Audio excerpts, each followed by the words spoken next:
கல்வி வளர்ச்சி என்பது மிக முக்கியம். அதனால தான் நாம் ஒவ்வொரு ஆண்டும் 10ஆம் வகுப்பு, 11ஆம் வகுப்பு, 12ஆம் வகுப்பு படிக்கின்ற மாணவர்களுக்கு அவர்கள் நல்ல மதிப்பெண் பெறுவதற்கு உதவிகரமாக அந்த கையேட்டை தயாரித்து வழங்குகின்ற பணியை தொடர்ந்து செய்து வருகிறேன். கடந்த காலங்களை விட கூடுதல் தேர்ச்சி பெற்று பல பள்ளிகளிலிருந்தும் நன்றி கூறுகின்ற பொழுது இந்த சமுதாயத்திற்கான பணியை நிறைவாக செய்வதாக நான் உணர்கின்றேன்.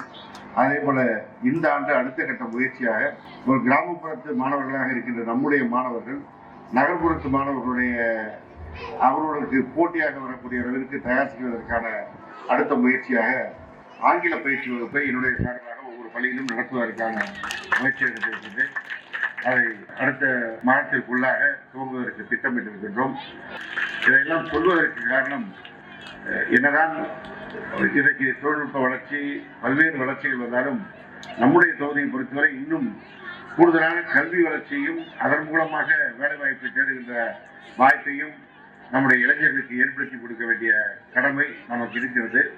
அந்த கடமையை செய்வதற்கு ஒரு சட்டமன்ற உறுப்பினர் என்ற முறையில் அடிப்படை வசதிகளை மேம்பாடு செய்வது ஒரு புறம் என்றாலும் மனிதவள மேம்பாடு மிக முக்கியம் என்ற அந்த முக்கிய கண்ணோட்டத்தோடு தான் இந்த பணிகளை செய்கிறேன்.